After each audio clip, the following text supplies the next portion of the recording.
Brother Juju. Yeah, Su Hermano, Major Pain. I'm Naader. That's our brother Naader Bahadorian. Brothers Hermanos.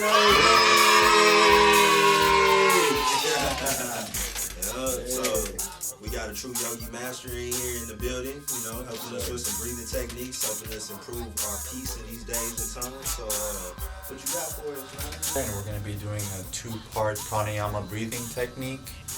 And ideally, we're going to have you lying on the floor and following along with my voice. You don't need to see me at the moment, but just have yourself lie down flat on the ground. Get comfortable. You can start with one hand on the belly, one hand on the chest. All of the breathing will be through the mouth. So we're going to take a deep inhale through the belly, inhale through the chest, and then out the mouth. And then continuing a nice steady rhythm. That's just when we start to get going. In the first 3 to 5 minutes, it's going to be more of the masculine part of the meditation. It's more of trying to work through the resistance. After we get some momentum, then we'll have the feminine, the opening up of the heart. And so when we start, we're just going to have ourselves lying flat on the ground. If you need to sit up, that's fine as well, but ideally flat on the ground, one hand on the belly, one hand on the chest, and it's all going to be through the mouth. So again, breathing into the belly, breathing high into the chest, and then exhaling it out through the mouth. Nice and gentle. It's a very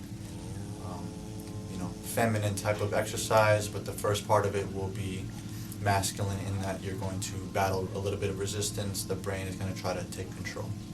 So if you just lie flat, get comfortable, hand on the belly, hand on the chest, and start to begin the breath.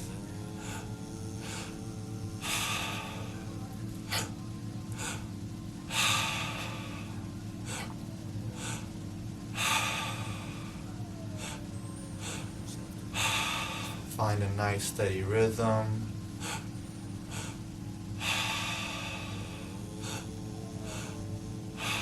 You may get tingly and lightheaded at first. Just keep breathing. Breathe through the resistance.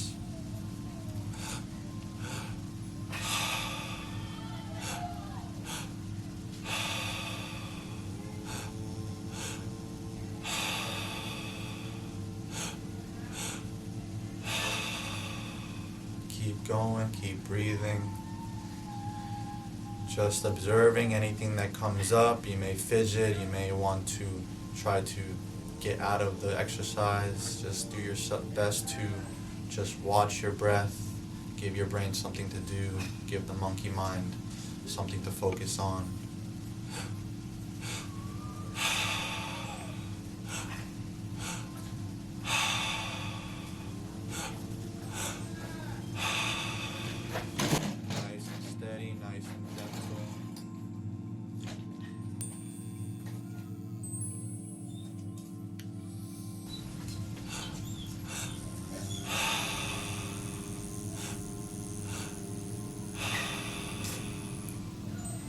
Just listening to the breath. You may start to notice your energy start to move, the electricity flow through the body. Just let the channels open naturally and let the energy go where it needs to go.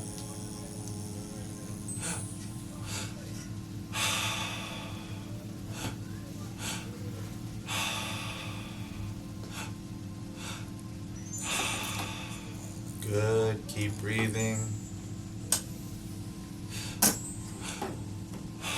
If you found the rhythm, you can have your hands go by the sides. If not, just keep it on the belly and the chest.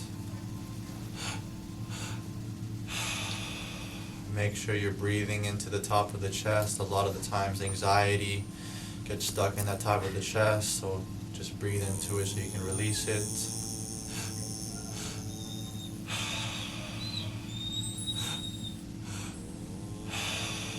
Just a few more minutes. Keep up.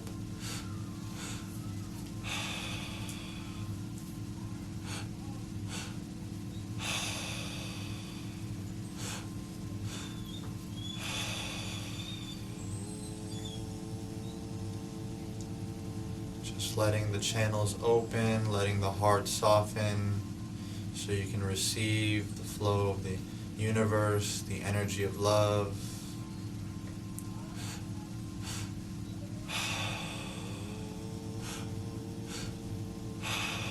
Becoming an instrument of that universal life force energy, an instrument of a higher power, of your source energy.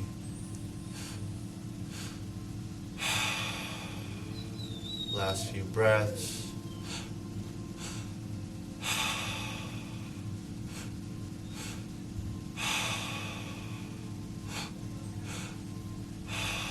And slowly begin to relax the breath, just in and out the mouth.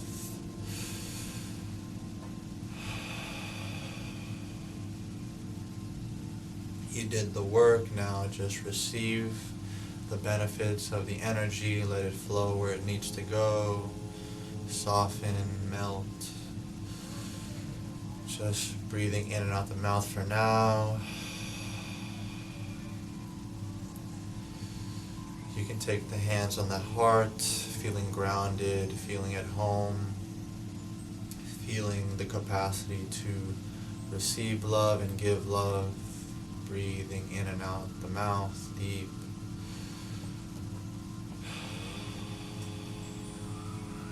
And you can shift the breath into the nose, in and out the nose.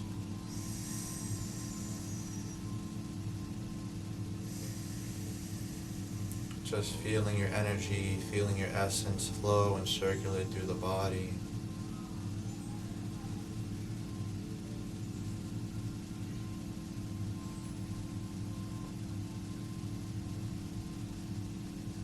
And if you have time, you can stay down for as long as you want. But if that's all the time you have, thank you so much for sharing the space. And I'll see you next time. Thank you. So I specialize in doing a 2-part pranayama breathing technique meditation, and basically goes breathing all through the mouth. You're going to breathe into the navel, breathe top of the chest, and then exhale out the mouth. Usually you do it lying down, and if you have access to like essential oils or sage, you usually apply the oils, light some sage, get the vibe going right, and then you just do the breath work. For about, usually for beginners, I would recommend 10 to 15 minutes, but if you've done it, any type of breathing technique before, you can go as long as 25 minutes. 25? Yeah.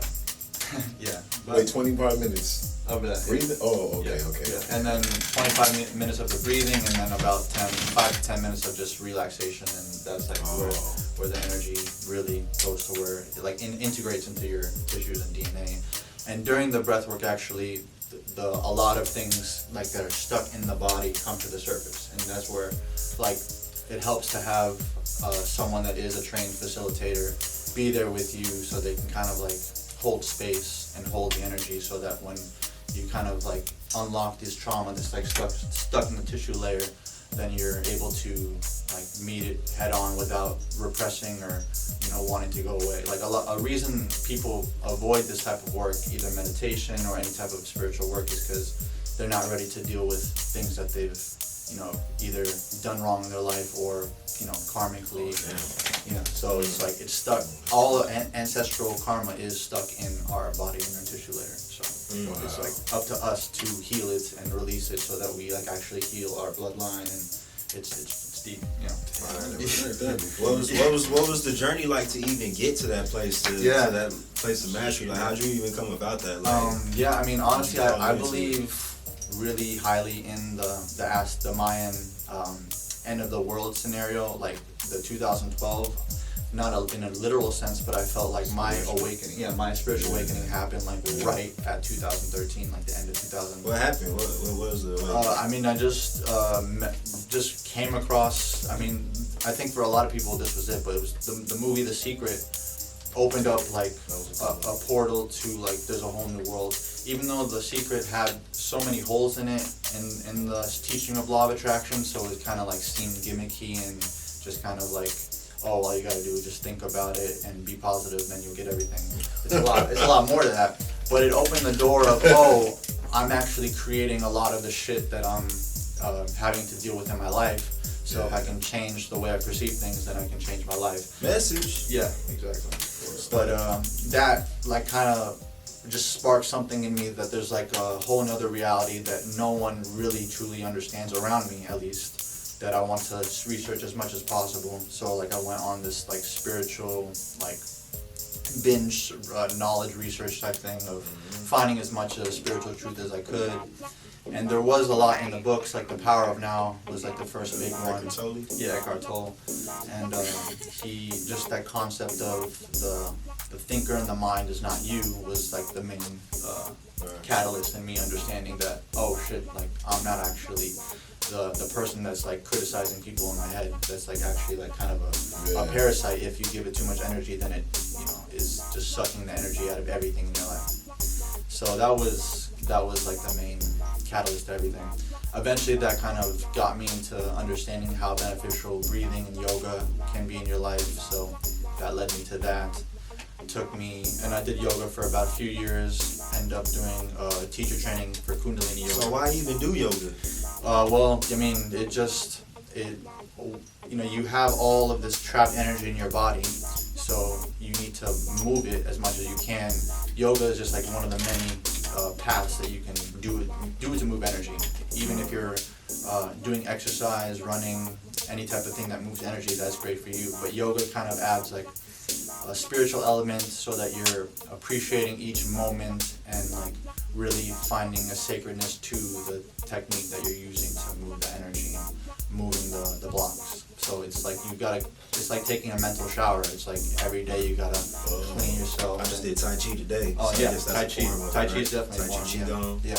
I mean, it just takes you like to be very subtle with every moment, and you don't take like subtle things that you would normally take for granted. You would actually see like the full picture of it. So. What's the difference between Kundalini yoga and the regular yoga? Yeah. So that's what you specialize in, is Kundalini I yoga? did do it for a while. The Kundalini is, like the other yoga is a lot more physical.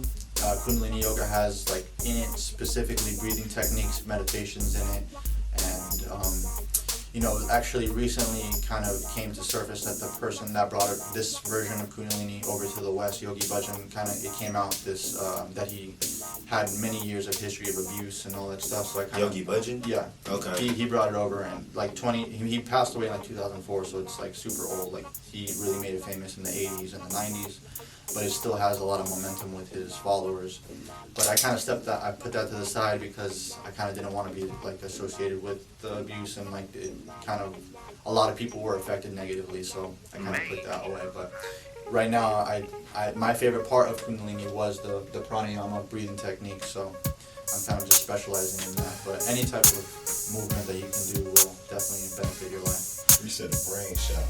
Yeah, exactly. It's like And I think that our whole society would do Brain shower, for sure. I mean, you get debris, you pick up other people's energy. Like every interaction you have every day is an energetic exchange. And if you're not careful with like who you're around, then you catch some of like other people's karma and other people's like shit. Like they just dump it on you energetically. So people because I always say that, I tell people I'm not going to allow you to project negative energy on me. So really on a whole nother level, people can do that. Yeah, 100%. And the yoga and meditation gives you a shield, and so like you are, and instead of like you kind of like attacking that person for giving you negative energy, you're like you feel bad. You feel not bad in terms of pity, but compassion because like they're going through it, and you want to hold space and not like repeat the cycle of okay, I'm gonna take your negative energy and put it on somebody else. And like, have you practiced it on any of the ladies? Like, is it like sexual Kundalini? It's nothing to do with, that's like Osho, but nothing to do with sex. Like, Kundalini has nothing to do. I'm just saying, have you personally, in your journey, like, I'm going to apply my techniques and my meditation, make you a better sexual? That's what I'm getting at. Does it make you better in your prowess? Like, if I incorporate some of your breathing techniques and... any type of breathing technique definitely like improves your sex life 100%, yeah, if that's what you're referring to. But like Kundalini Kundalini is like sexual energy, but it's not necessarily have anything to do, like Kundalini is like a trapped energy in the base of the spine, and it awakens once like the chakras are clear. So that's what they refer to. Like almost every yoga like awakens quote unquote the Kundalini. And the name Kundalini Yoga is just kind of like a gimmicky name, but basically all the type of yoga awakens, like helps purify the channel so that when you're ready to awaken like fully, then you're not gonna be like, it's kind of like you want to have enough of a vessel that's like ready for that type of energy.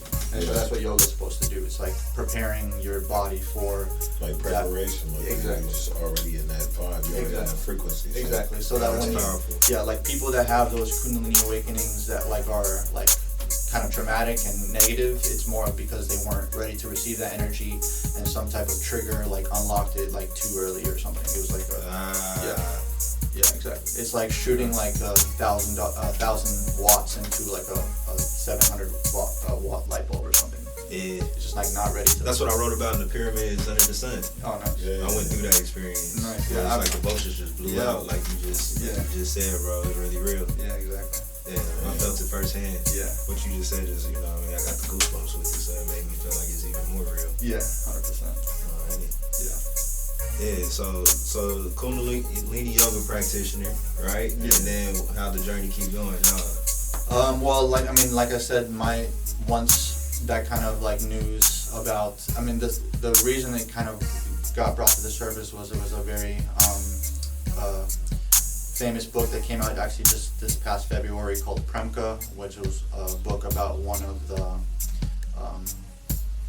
assistants of Yogi Bhajan, kind of came out with like the dark side of like his personality and what most of the people like didn't see, because everyone that's like his devout followers kind of see them as a saint, and like because this practice without a doubt helps people's lives, and so people like kind of put them on a pedestal, and so this thing, at least for a lot of people that weren't ready to hear it, kind of like there's a lot of resistance. So now there's like a huge divide in the Kundalini community, whether it's true or not, and there's a lot of victims that came to surface that said that he abused them either mentally, sexually, financially, like the list goes on. And so there's so many victims that it's to me undeniable, and so I decided to step away from it. But I took my favorite parts of it, which is the breathing technique, and specialized in a specific breathing technique to facilitate healings and breathwork sessions for other people. That's kind of like I always say, like you got to separate the art from the artist. Exactly. You learn good stuff from bad people. 100%. Yeah. That don't mean that like you get a bad person. That don't mean that they were ignorant. Yeah, exactly. You know what I'm saying? Yeah. So everyone has a dark side for sure, but it's like to what extent do you let your demons kind of control your life? And so it's all in balance, but he was probably getting so much energy and tapping into new things, he didn't have nobody to talk to about it either. That's right? probably It's like, I got these urges and got all these instincts and these crazy thoughts and these wild thoughts, and there's no therapist that can handle this conversation. 100%. Not trying to justify it. No, not it's like looking at just everything. Yeah, it's wild. This is not the first time that a spiritual teacher has come out that he's abused people. So it's like it's like hard to have that checks and balances if that person doesn't have someone to go to. So maybe that's the message: is you got to reach that Christ consciousness. You got to become the yogi. 100%. Become the teacher. Yeah, 100%. Like we need to have National Yogi Day in America. Yeah, for sure. Definitely. Everybody need a brain. What you say, brain shower? Yeah, brain shower. Mental shower. Yeah. I need one all the time. 100%. That's true. Me too. You feel like meditation and yoga and things like that gives people less chance of having like certain cancers and certain different type of that's internal problems, because I feel like a lot of that comes from stress. Yeah, like you said, 100%. people just holding it in. What you say, ancestral ancestral trauma and karma. People with just hold in a lot of stuff. I feel like that's one of the main reasons. Yeah, I definitely believe that, because I feel like you have warning signs of the disease like way before it actually happens, and the disease is like the last straw. Like, listen, motherfucker, you need to like change your life. And so it's like even after you get it, I think there's still a chance to do it, but it's like the way society is run is not designed for you to like cure your disease. Yeah, it's about like treating the symptoms, so you're stuck on their like IV lifeline and like you depend on them. But it's like if you take care of your body, if you put the right fuel in it, because your body is just a vehicle. If you learn how to like disassociate from like the car that you drive, quote unquote, in the body, then you don't take it so personally that something is like there's a virus inside your hardware. And so the way you clear the virus is you have to rewire the programming that led to the virus. And so it's like it's hard for people to face that, because you have to, like I said before, people avoid this stuff because you have to face the stuff that you've been avoiding your whole life. And so it's like uninstalling the trauma, right? Installing the program. Exactly. Have you found any ways or techniques that cut right to that, where you can uninstall that? I mean, for me, breathwork, Breathwork is the immediate way? Yeah. I mean, it's so simple. Like, it's like we're looking for such a complicated answer, and like we want to like make it hard so that we can justify why we don't do it. But it's like literally as simple as like a 15-minute breathing exercise every day. But it's about consistency. If you're not committed to it, and like you do it, if you only do it on days you feel like doing it, it's never gonna have progress. It's like doing it even when you don't feel like doing it. Yeah, you gotta be committed to it. Exactly. There was a YouTube movie I seen after The Secret. It was called The Moses Code, and the Moses Code is I am that, comma I am. They said that's when the burning bush revealed itself to Moses. That's what it said. So the word that, you replace it for whatever that you want to be or whatever that you want to become. Yeah. So sometimes when I'm doing the breath work, I'll do that I am with it, and be like I am abundant, I am powerful, I am bliss, I am peace. Yeah. Is that like a science behind that speeds it up, or Yeah, I mean, for sure. Like, it's better just to be just clear state, just, you know what I mean? Not even. I mean, that helps. You can definitely like the word abracadabra means like I speak into my reality, basically. Like That's what that means? Yeah. Wow. Abracadabra, like I speak into my reality. Well, abracadabra then. Yeah, exactly. Yeah, man, abracadabra. But the thing is, like, it's not enough just to say it, because your whole life is run by the subconscious mind, which like takes record of everything in your life. So like, even if you're able to lie to him and lie to her about what you are or what you think you are, like your subconscious, like you have to like literally program it in your subconscious mind. I am this, I am that, I am abundant, I am love, I am whatever you want to be. But you have to say it so much, have so much repetition, that it's literally programmed in your mind. And that's where meditation comes in, that's where yoga comes in. It's like helps become receptive to like feeling worthy of that love, of that, grace of the universe. So speaking into existence, that's a true term. Yeah, for sure. Yeah. But you have to believe it like in depth. Like, it's not like just believing it just to say it. Like say it. Yeah, exactly. It's like truly, and that's why you like when you're manifesting or whatever, you start small, and so that, and not that you're thinking small, but like you start in a way that you truly do believe it, and you're not gonna just say, oh, I'm gonna win the lottery when you don't feel like you deserve it. You know what? Yeah. That's crazy. Yeah. I felt like you was just in my head for a second. I was just thinking that. I was thinking, win the lottery. Yeah. That's crazy. But if you truly feel it works out. But the thing is, like, so what I do in my breath work is like I create this very high vibe feeling. Yeah. And so I'm like feeling extremely like abundant and loving, and so I match and I think about all the things that I want in that moment that I'm feeling good. If you so like you're always creating, it's just like what are you magnetizing? So by you saying that, right, this is why I'm connecting it back to the sexual experience. Exactly. So it's like if you're in the orgasmic place, or like you're like at that moment where it's like, shit, it's about to happen, right? Yeah. It's like, I'm going. Yeah, When you get to that place, and that's like the best feeling, right? No, for sure. Right. So when you're there, is that the time to start? I mean, you can, but it's like it's a matter of if you're actually connecting to the person rather than like to the experience. Like the reason that moment becomes so powerful, it's like a blend of masculine energy, feminine energy, but it's like it's not about like the pleasure of it, it's about like the connection of it, if that makes sense. Okay. It's like the connection is what makes that experience so powerful. So if you can kind of like magnetize based on the connection rather than magnetize based on how good you feel, then like you'll. But if it's how good you feel, then you can probably do what you're talking about, where you can do the things that you want. I mean that does apply, I think, but I think the power of sexual energy comes more in the connection is what I'm trying to. Oh, got you. It keeps building and gets to even stronger, massive level. Because like I think that a lot of people, like a lot of men especially, like we're basically like we lost that intimacy because of how much we're exposed to like pornography or whatever, like going to the strip club or whatever. Instagram. It's like we lose that intimacy. Instagram, Snapchat. Yeah, exactly. Like it desensitizes us to what that connection with like the feminine person in front of you, and so much of the time, instead of like making love to a woman and feeling that connection and the blend of masculine and feminine energy, we're actually like just masturbating with another person, and then we lose that connection, and we're just like fantasizing all like the hot things in our head that we like saw in porn or like our spank bank or whatever, but we're like using that woman. Yeah, we're using that woman rather than like actually connecting to the woman and feeling that like real spiritual energy of connection. And so if you can actually use that, I mean, you can use those moments, but it's just like being present with it. It's like just being grounded and present with the woman or man that you're with, and like fully feel that energy, and just like it's nothing like it for sure. I mean, Kundalini energy is sexual energy. Yeah. You don't have to answer this question, but do you feel like, I don't know, sometimes I feel like we need to do away with religion. Oh, like not with God. Like I believe in God. Like I just feel like that's the reason for a lot of this turmoil in society right now. 100%. I mean, like religion just puts God in a box, and then that just already. Everybody got their own box, and they're like, this is the right box. Exactly. You don't got this box. Exactly, and like to put like infinity inside of a box is like completely. It even gets racial.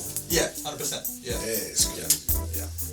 But I mean, I think it's a good step because it forces people to be good people, and like if that works for you, then of course like do that. But in terms of like actually connecting to God, like there should be no middleman. It's like, and there should be no dogma. Like there should be no broker. No broker. Like, yeah, right. I wonder if he believes in aliens.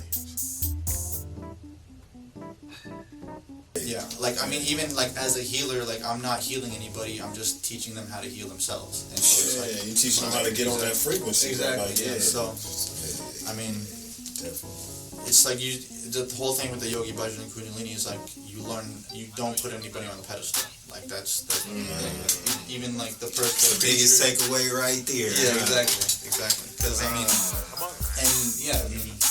you gotta just. Everyone is where they're at for a reason, I believe, and you gotta just see the lessons that's designed to like help you in this lifetime. So nobody's on the pedestal, even the pussy. Yeah, exactly. Don't be pussy on the pedestal. Yeah. I like to be on the pedestal. But love women. Right. Yeah. But when it starts becoming that, where it's like now it's on the pedestal, you have it just over there trophied out. Yeah. For sure. I'm Brother Juju. Man, it's to Hermano Major Pain. And I'm Naader. It's been an honor. It's our brother Naader. You know, it is the Brothers Hermanos.